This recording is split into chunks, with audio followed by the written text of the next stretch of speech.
Bonjour à tous, j'espère que vous allez bien, je vous retrouve aujourd'hui pour une nouvelle vidéo. Vous l'aurez probablement remarqué, ces derniers jours j'ai fait quelques lives en mode découverte sur le jeu Lego 2K Drive, et depuis que j'ai fait quelques contenus dessus, j'ai reçu pas mal de commentaires de gens qui comprenaient pas que je puisse mettre en avant ce jeu sur ma chaîne alors que j'ai maintes et maintes fois critiqué l'extension Lego de Forza Horizon 4, en allant même jusqu'à dire que c'était la pire extension de Forza Horizon et que cette extension avait beaucoup joué pour moi sur le feeling un petit peu négatif que je peux avoir à propos de Forza Horizon 4. Dans cette vidéo, je vais essayer d'expliquer de la manière la plus claire possible comment je peux apprécier le jeu Lego 2K Drive tout en ayant détesté l'extension Lego de Forza Horizon 4. Et je vais aussi rappeler un petit peu pourquoi j'ai trouvé que l'extension de Forza Horizon 4 était très mauvaise et pourquoi je trouve que ce jeu est plutôt correct. Cette vidéo ne sera pas une vidéo en mode avis et review de Lego 2K Drive, c'est vraiment pas mon but. Mais forcément, je vais être obligé de vous parler un petit peu de ce jeu, de ses points positifs et de ses points négatifs pour vous expliquer un petit peu mon avis. Donc sachez qu'après avoir vu cette vidéo, si vous avez envie d'en savoir plus sur le jeu, n'hésitez pas à poser vos questions en commentaire. Et puis si vous êtes suffisamment intéressé et que vous avez envie de vous acheter le jeu, sachez que vous pouvez l'avoir via mon lien Instant Gaming, une trentaine d'euros moins cher que sur les autres plateformes. Donc si vous avez des jeux à acheter, que ce soit celui-ci ou d'autres, n'hésitez pas à les prendre via mon lien, ça soutient la chaîne gratuitement par la même occasion. D'ailleurs, avant de rentrer dans le vif du sujet, j'ai vu des commentaires de gens qui disent que j'ai été payé et que c'est parce que j'ai été payé que j'ai changé d'avis sur Lego. De 1, je n'ai pas d'avis négatif à propos de Lego. Quand j'étais petit, je jouais au Lego, alors je faisais pas de voiture avec, je faisais plutôt des maisons ou des répliques de fusils. Donc j'aime bien les jeux de construction, j'ai absolument rien contre Lego, au contraire plutôt. Et comme vous l'entendrez plus tard dans cette vidéo, ce qui coince pour moi avec Forza Horizon, c'est le mix Forza Horizon plus Lego. Et d'une autre part, sachez que je n'ai pas été sponsorisé ni payé pour jouer à Lego 2K Drive et que j'ai même acheté le jeu moi-même, ce qui n'était pas arrivé depuis très longtemps. J'ai littéralement mis 70 balles sur Lego 2K Drive pour justement pouvoir vous en parler en vidéo et voir si c'était différent de Forza Horizon. Et malheureusement, je n'ai reçu aucun gros chèque pour jouer à ce jeu-là. Bon, déjà, petit rappel de ce qui m'avait saoulé à l'époque de Forza Horizon 4 et de son extension Lego. Ça va permettre de rentrer direct dans le sujet et peut-être aussi de partager un petit peu mon avis avec les nouveaux qui sont arrivés entre temps, puisque l'extension Lego est quand même sortie depuis 3 ans maintenant. Et en 3 ans, mine de rien, je crois que la chaîne a doublé en nombre d'abonnés, donc il y a forcément des gens ici qui n'ont peut-être pas joué à Forza Horizon 4 à l'époque et qui se posent la question d'acheter Forza Horizon 4 et ses extensions, dont l'extension Lego. Si je n'ai pas aimé l'extension Lego à l'époque, c'est parce que, au-delà du thème qui m'enchantait pas des masses à l'époque, je trouvais que l'extension était une mauvaise extension. Déjà, commençons par la map, elle est relativement petite, ce qui n'est pas forcément un problème en soi, mais dans cette petite map, ils ont essayé de faire différents biomes et différentes arènes, différentes zones très délimitées. On a une toute petite ville, on a un tout petit circuit, un tout petit stunt park, un tout petit aérodrome et une toute petite plage. En quelques centaines de mètres seulement, on passe de l'un à l'autre. Et à l'époque, j'avais trouvé que ça faisait plus fourre-tout bordel que véritable variété de gameplay. Clairement, j'aurais préféré qu'on n'ait pas le biome du désert, qu'on n'ait pas l'aérodrome et qu'à la place, on ait une zone circuit un peu plus grande, un parc de cascade un peu plus grand et une petite ville un peu plus grande. Surtout que sur cette extension-là, sur ce Forza Horizon 4, il n'y avait pas vraiment d'arène multijoueur. L'aérodrome, ça aurait pu être sympa si on avait une zone, par exemple, permettant de faire de l'infecté comme sur Forza Horizon 3. Pareil pour le désert, il y avait également la car list de ce DLC que j'avais vraiment trouvé dégueulasse. Déjà, le jour où l'extension est sortie, il y avait que 4 voitures dans le DLC. Il y a une 5ème qui a été rajoutée quelques semaines après. Mais même 5 modèles, ça reste 2 fois moins que la plupart des autres DLC de Forza Horizon, y compris des Forza Horizon précédents. Et parmi ces 5 modèles ajoutés, honnêtement, je trouve que la plupart sont vraiment pas très jolis. Alors certains diront qu'au moins ils sont fidèles à la réalité. Oui, c'est vrai, c'est basé sur des vrais modèles Speed Champions. Mais le problème de cette série Speed Champions, c'est que ça donne des voitures aux proportions un peu bizarres. La Senna, on dirait un break. La Bugatti, on dirait qu'elle est gonflée. La Mini, elle a un gabarit de SUV. J'aurais clairement préféré qu'on nous mette des versions de Lego Technics qui sont quand même beaucoup plus réalistes et beaucoup plus jolies. Et surtout, sur ces 5 modèles ajoutés, 4 sont des copies Lego de voitures qu'on a déjà sur le jeu de base. Donc il y a un petit peu le côté,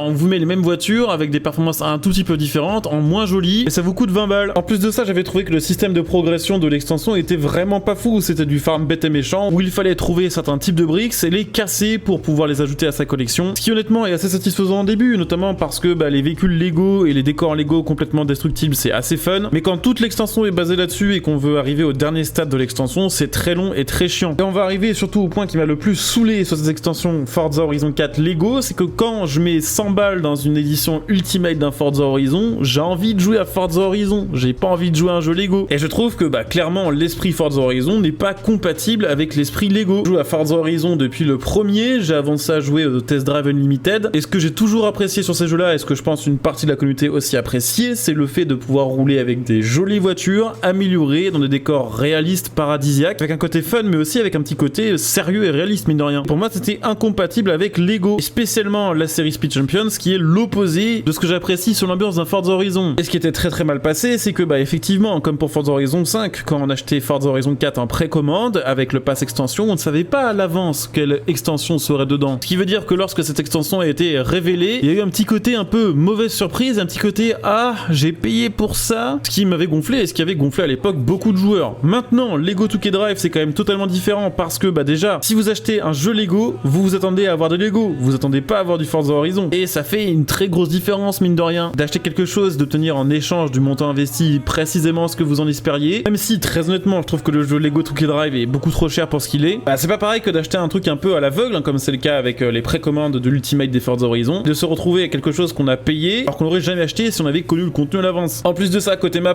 ça n'a rien à voir avec l'extension de Forza Horizon. Je vous le disais, la map d'Horizon 4 Lego est assez petite. Là, on a 5 maps moyennes qui ont différents biomes et qui, globalement, tout cumulé, sont, je pense, 3-4 fois plus grandes que la map de l'extension de Forza Horizon 4. Côté véhicule, on a bien plus de véhicules avec des modèles Lego venant de plusieurs collections, y compris avec des répliques de McLaren, par exemple, qui sont bien plus jolies que la réplique de McLaren qu'on avait sur Forza Horizon 4. Et surtout pour moi, une énorme différence par rapport à l'extension de Forza Horizon 4 Lego, c'est que sur l'extension, on peut rien construire. C'est quand même le comble d'avoir quelque chose basé sur une licence de jeu de construction et de ne pas pouvoir construire. Sur Lego 2K Drive, on peut commencer avec un châssis vierge et mettre absolument ce qu'on veut comme brique dessus dans le sens qu'on veut, avec les couleurs que l'on souhaite, ce qui fait qu'on peut littéralement se fabriquer une voiture unique sur le jeu. Et je pense très honnêtement que s'il y avait une feature se permettant de faire quelque chose de similaire sur Forza Horizon 4, avec le moyen de partager ses plans avec la communauté, un petit peu comme on partage un système de réglage ou des vinyles, j'aurais quand même eu un avis assez différent sur l'extension, parce que là on peut vraiment faire beaucoup de choses. Il n'y a pas vraiment de limite, il n'y a rien qui vous empêchera de vous faire une voiture en forme de chibre par exemple et d'aller jouer en multijoueur avec. Au contraire, si vous voulez rester dans le délire RP, bah vous prenez votre manuel de Lego Speed Champions IRL et vous refaites la même maquette mais in-game. Bon, et puis il faut dire aussi que côté mode de jeu, c'est beaucoup plus fun et beaucoup plus complet que l'extension Lego. Je vous le disais, l'extension Lego c'était basé sur un système de cassage de briques qui permettait de débloquer le chapitre suivant, qui du coup nous permettait de faire quelques courses. Sur le jeu Lego 2K Drive, on a vraiment une grande variété de modes de jeu. Bon, évidemment vous allez avoir des courses qui sont d'ailleurs assez fun parce qu'il y a un système de power-up à la Mario. Vous pouvez lancer des missiles dans la gueule des ennemis et littéralement détruire leur bagnole jusqu'à ce qu'ils soient en game over. Vous allez avoir des missions scénarisées, des missions où il faut collecter différents objets et les sécuriser, des missions où vous allez devoir sauver des civils, des missions où il va falloir affronter des boss et des aliens, des mini-jeux comme du golf et du bowling par exemple. Et j'ai trouvé ça globalement assez fun, surtout que j'ai joué en solo et je me dis qu'en multijoueur, jouer contre ses potes et à faire ce genre de mini-jeux, ça doit être plutôt cool. Résultat, je suis bien obligé d'avouer que j'ai passé plutôt un bon moment sur Lego 2K Drive alors que j'ai pas passé un bon moment sur l'extension Forza Horizon 4 Lego. C'est vrai que le jeu Lego 2K Drive était assez complet, bon beaucoup trop cher pour ce qu'il était parce que c'est le même prix qu'un Forza Horizon et que si j'avais le choix entre Forza Horizon 5 et ce jeu Lego 1000 fois je prendrais Forza Horizon 5 et forcé de reconnaître que bah, Lego 2K Drive est plutôt un bon jeu alors que l'extension de Forza Horizon 4 Lego était plutôt une mauvaise extension. En plus de ça, j'ai envie de dire que si quelqu'un veut absolument jouer à un jeu de Lego, je comprends pas l'intérêt pour lui d'acheter Forza Horizon 4 à 100 balles pour avoir le DLC Lego. Il lui tiendra peut-être 6 ou 7 heures de jeu grand max avec tous les défauts précédemment cités alors qu'il peut mettre le même prix mais sur Lego 2K Drive avoir un truc qui va durer beaucoup plus longtemps. Vraiment, même avec le recul, j'arrive toujours pas à comprendre le choix des développeurs de Forza Horizon 4 de faire quelque chose sur Lego Speed Champions. La fanbase hardcore de Forza Horizon a pas spécialement apprécié et les fans de Lego vont pas spécialement acheter Forza Horizon 4 juste parce qu'il y a des Lego. J'espère du coup qu'après avoir vu cette vidéo, vous comprendrez peut-être mieux pourquoi il y en a un que je descends et l'autre que j'ai plutôt tendance à mettre en avant, même si bon voilà, comme j'ai dit, je suis pas ultra fan de Lego 2K Drive,